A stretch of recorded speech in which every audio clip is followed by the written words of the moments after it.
Hello ladies and gentlemen, and welcome back to yet another video on the One Meal channel. Don't worry if you see blisters on my hands or thumbs, just yard work. It's just doing some more yard work. We are good.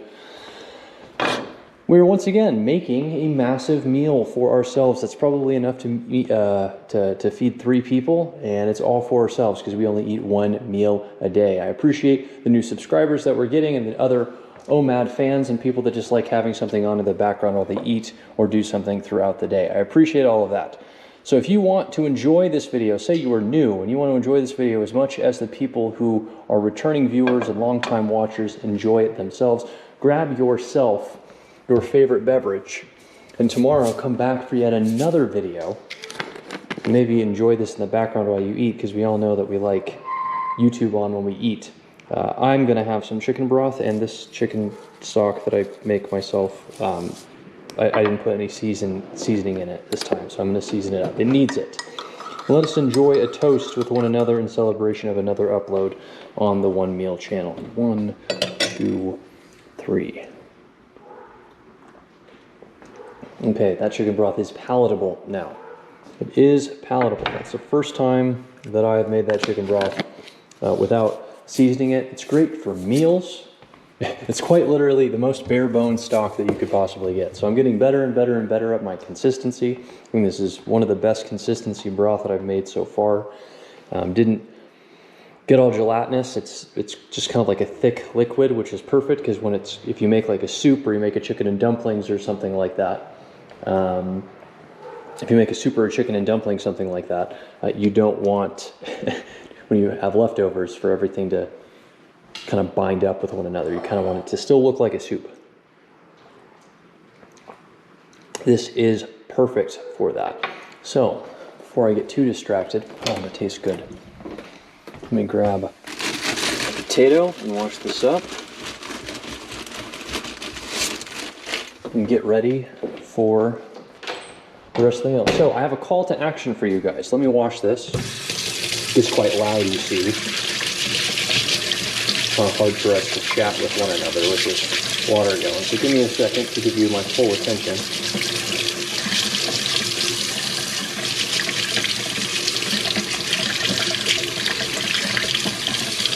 I have a call to action for you guys.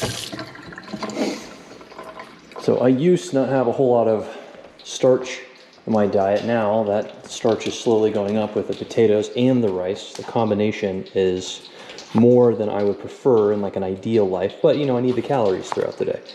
I can't just eat an entire rotisserie chicken every single day. Gotta have some more calories. So again, when I cook up these potatoes, I need to cook them up in some sort of agent that's going to, you know, cook them through well. If I just put them right on top of the pan, they're going to stick, even if it is a non-stick pan. For that reason, for the last few days, I have been using butter, and I've used more butter in the last week than I probably have since first moving here. And I would like to end that. So I'm curious, what is your go-to cooking agent? I used to use bacon fat. Before that, I used beef tallow, and I made my own. But when you make beef tallow at home, if you've done it yourself, you know, it makes your entire house smell like just like raw beef fat. It's kind of off-putting. And I live with a roommate, so let's be a little bit considerate here. I'm going to stay away from seed oils. Maybe some lard, maybe some pork fat at the store, something that we could go into. What are your suggestions? Because I haven't put a whole lot of thought into it, but it's obvious that I need to make a change. Yesterday, we got a little creative. I put the potatoes straight in to the pan, and then put my onions on top of it, and just let the onions sweat and release all that moisture, all that condensation, and it kept the potatoes from sticking, which is good. So maybe we can just keep doing that. It worked. But I feel like we can do better. So let me know your thoughts. I did the dishes yesterday, but I did not wipe this down. So Write this down real quick. So once again, another chicken egg fried rice recipe. No burritos today. I'm actually gonna eat most of my food. The burritos are for my days off. Wednesdays and Thursdays are our new days off, and I'm gonna keep reminding you guys, even though most of you know, until we reach Wednesday. I'll slowly taper off once we get back. Not everybody watches these videos every day. Some people need to take breaks. Some people return after months. It's important to keep everybody updated.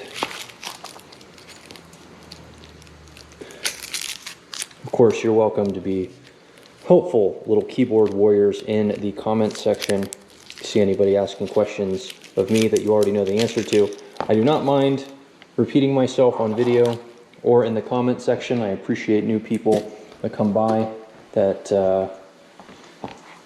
want my feedback on things. But if you know the answer that I'm going to give and you see a comment in the comment section, feel free to just kindly leave a helpful reply.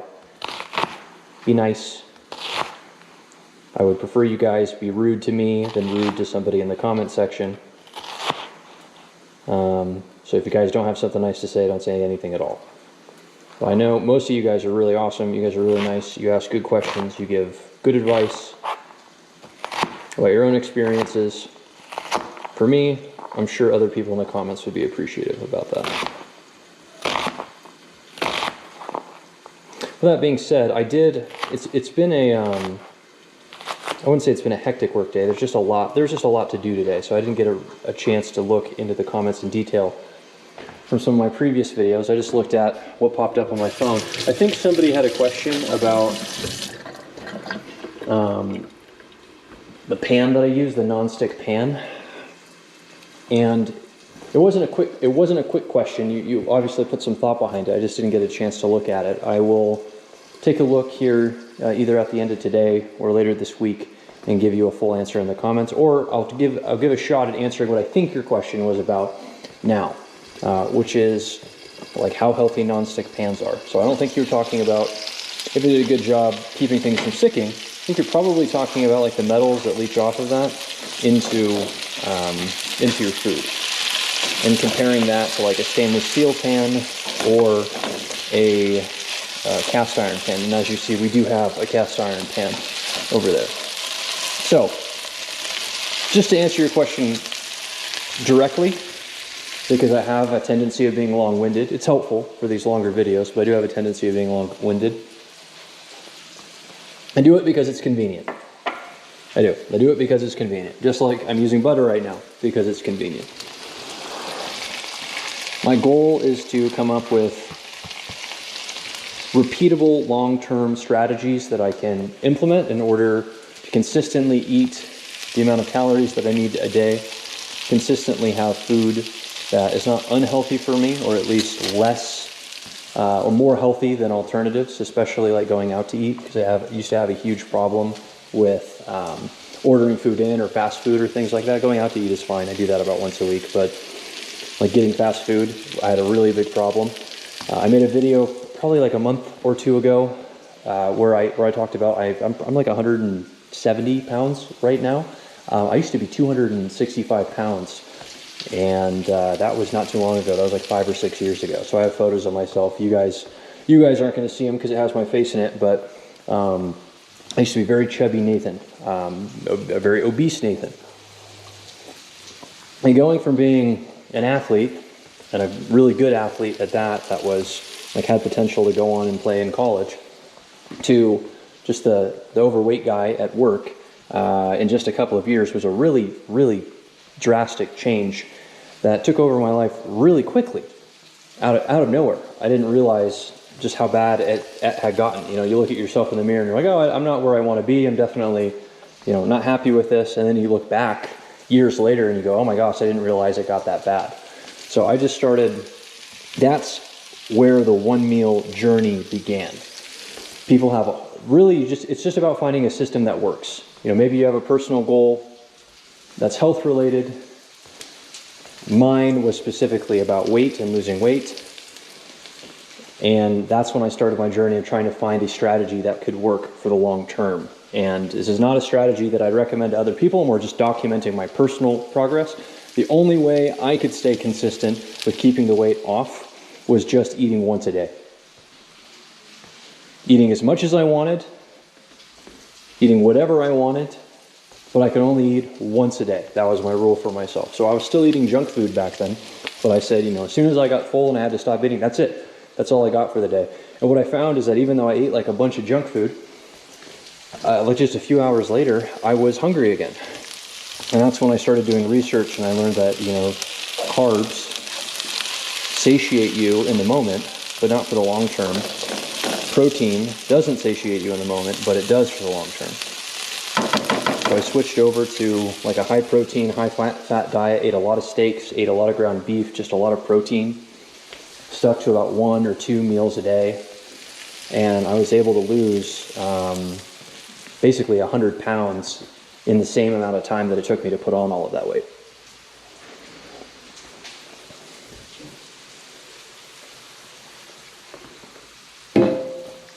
Now today we're going to refine that process. We can get questions like, hey, is the pan going to leach its coating into the food?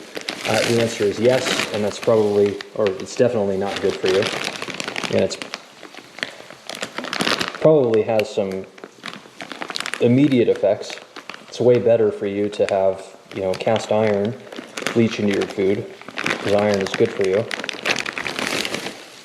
I actually have an iron supplement that I take, because my blood work suggests that my iron is low, believe it or not. And starting to eat with a cast iron would improve that. However, if you've noticed, I cook up a lot of food for myself, and I have very big portions. And there's no cast iron that I've ever seen that is wide enough and tall enough to contain all of the food that I cook. It's really just good for like steaks. So if I went back to eating like steaks every day and doing carnivore every day, then yeah, that's exactly, when I was doing carnivore, I just used the cast iron exclusively. I would cook up my steak, and then whatever was left over, I would cook up some eggs in, with the residue and stuff. And, when I quit carnivore doing that strictly and I added some potatoes into my diet, again, I would just go from the steak to the eggs to the potatoes. And everything worked out just fine. Now, we're incorporating all sorts of stuff. We have rice, we have eggs, we have chicken, we have onions. And it's just a lot more complicated to stay on top of if you don't have a system.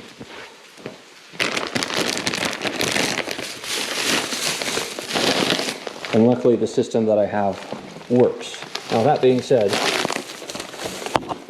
the day-old rice to keep my glucose levels from spiking compared to like having freshly prepared rice, that's something we just implemented a few days ago based on a comment. Did I do all the research to confirm that what that commenter said was actually true? No. I don't have any reason to think it's not.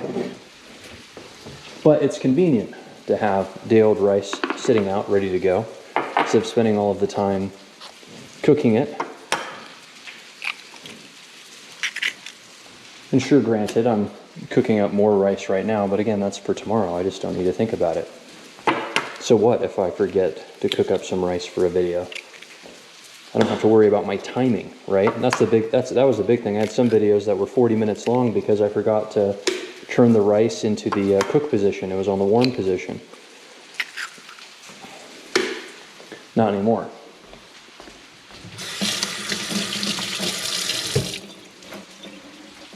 We've even had people comment on like the type of content that I should produce. They recommended like maybe mukbang videos of showing myself eating the food, which I appreciate, and I did try out. I made a couple of videos like that to show that I can do it, but I don't think like point of view mukbang videos is really what you guys are after.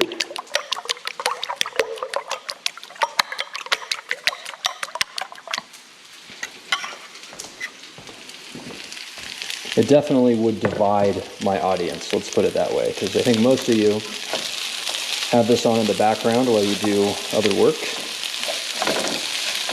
and you just listen to me chat.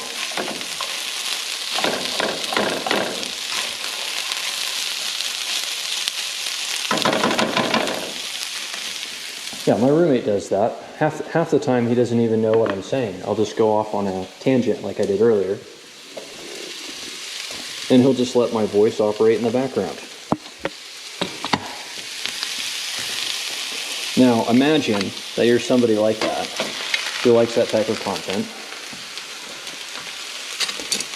We put a video on, just expecting that it's going to be me talking to the camera with you. And then enter in the lip-smacking, gob-smacking sound of me chowing down on my food.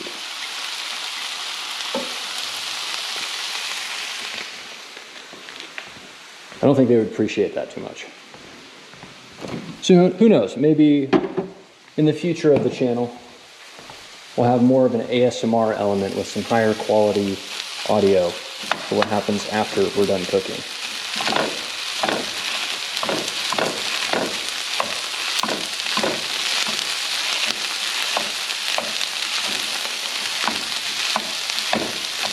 But don't think that your comments are not, I mean, I read every single comment that comes in.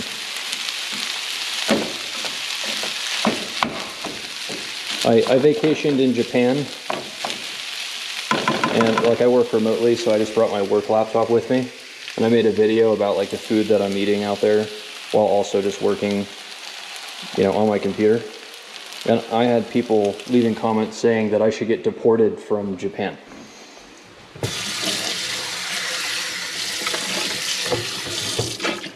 I read all the comments. I see all of them.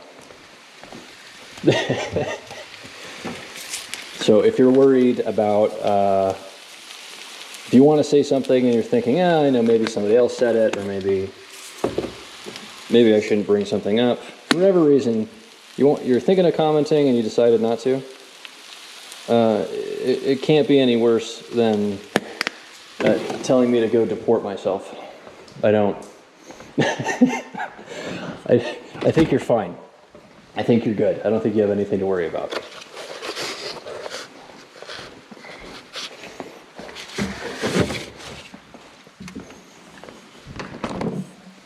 And just because I don't like maybe implement your comment in one of the videos, like I implemented the day-old rice thing quick as soon as I saw that. But just because I don't like implement something that you suggest, or start doing it myself, don't feel like it was a bad comment or I don't appreciate what you guys are doing. I rely a lot on other people's feedback. I really like hearing about other people's experiences.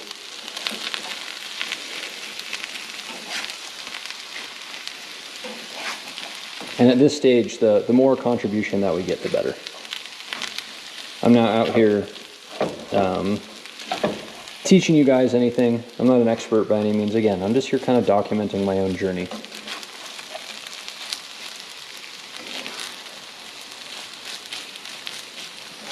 And I think the most important part about a journey that kind of gets overlooked in most of like the stories and media that we watch is that in order for a journey to be successful, you have to be consistent. There has to be a level of consistency with everything that you do. So when you're watching a show, when you're watching a movie, about a challenge that somebody's trying to overcome or a new thing they're implementing or a system that they have, well, they skip over the part where they did that same thing 1,000 times. They got really good at it. And they just skip to the end where they face, the enemy and overcome everything and, save the girl and save the day and things like that. Well, what comes first is a lot of failure, a lot of trial and error, a lot of feedback from other people, and a lot of doing the same thing every single day so that you don't stray off the path. Even if you feel like you're not going anywhere, it's a heck of a lot better than going backwards.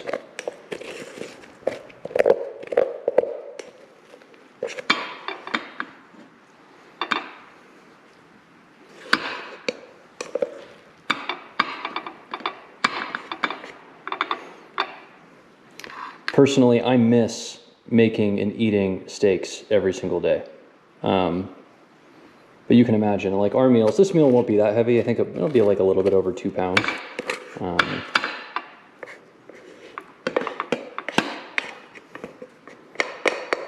But to get your daily amount of calories from just steak and eggs, I mean, you got to eat like at least 2.5 pounds of beef a day, plus 4 to 6 to 8 eggs,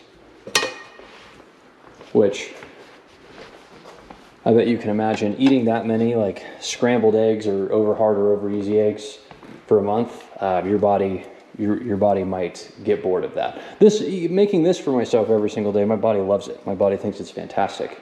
I actually, like when 4 o'clock rolls around and I'm working, my body's telling me, hey, you should stop working because I really want to get some of that Nathan meal in my mouth.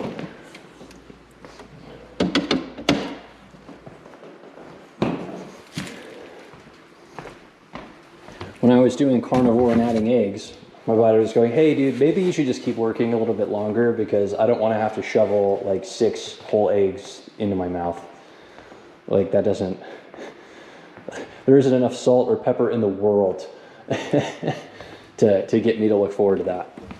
Anyway, it's a lot of food, it's a lot of the same thing, it's hard to stay consistent with, and it's obviously very expensive. I mean, look at the meat prices these days, well, just in general.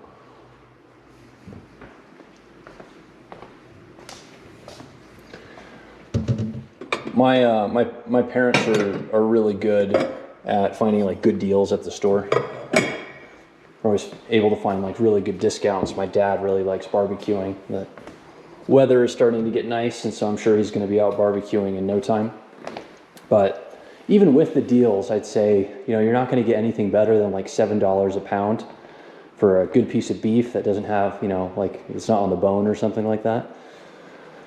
So you think, that's, my goodness, like $14, $15 a day minimum, just eating steak, and then you're adding eggs on top of that, and say eggs are 50 cents an egg. They're usually less expensive than that, and you're eating at least 4.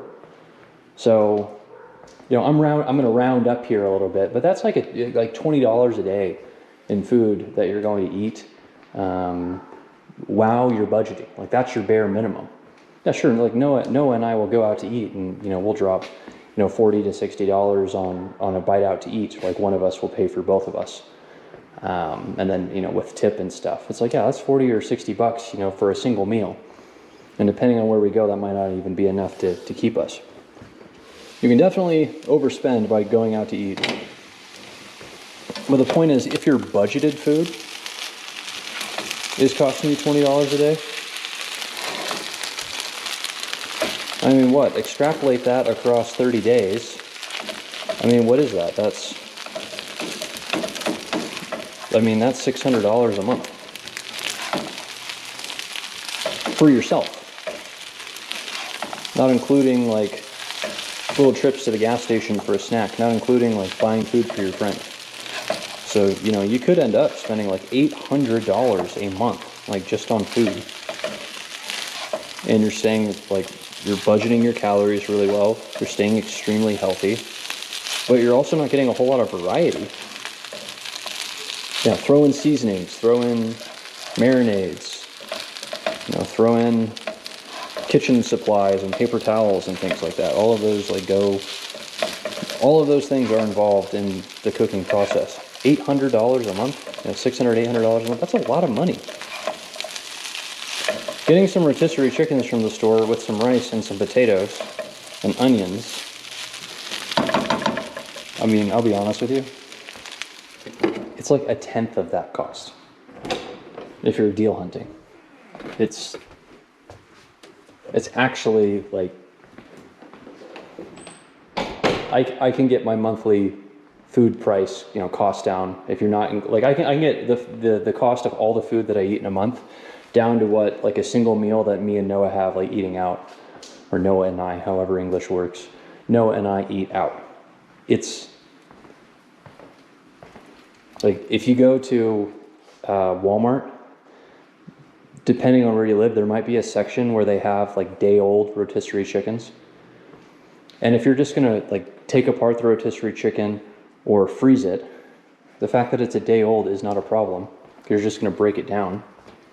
And they sell them for like a third, or like for 66 or 75% off from what they were originally.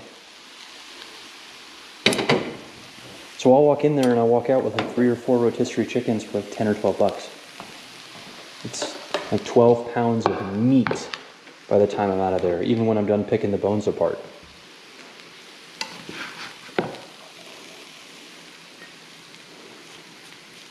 So as much as I would love, making a mess over here, as much as I would love to indulge and get back into the steaks and show you all of the different like creative things that I can do, I'm kind of enjoying just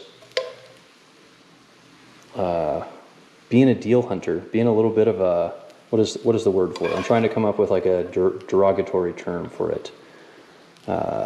Penny pincher? I don't know what the phrase is, but you know what I'm trying to say. A cheapskate, that's the word I was looking for. Yeah, I'm kind of enjoying being a cheapskate here. You know, the eggs are like the most expensive part of my diet. The eggs cost more than everything else combined. You know, you get a bag of like 20 pounds of rice for, you know, about $1 a pound. Oh my gosh, I can't pass this up.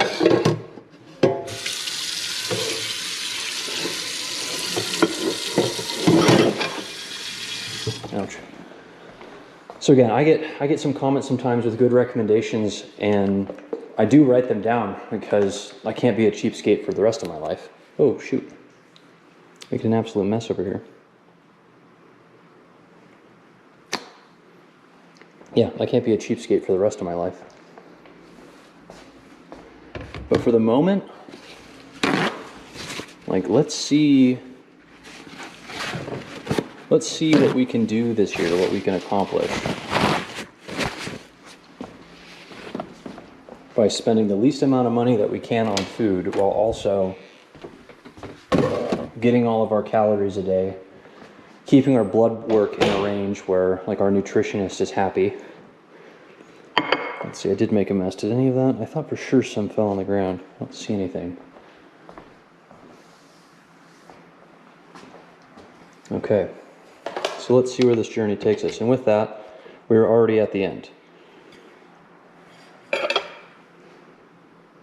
We'll zero this out. It will be a sub 30-minute video today, which is awesome. We've been over that 30-minute mark for a while. Let's see where our weight comes out to. You know what? That's more than I thought. 2 pounds of food. That is a substantial and reasonable amount of food right there. And yeah, we'll eat that. That will tide us over for the rest of the day.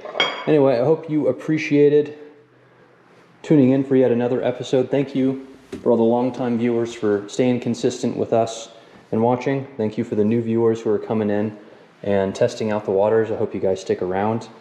And yeah, I'll be back again tomorrow and the day after.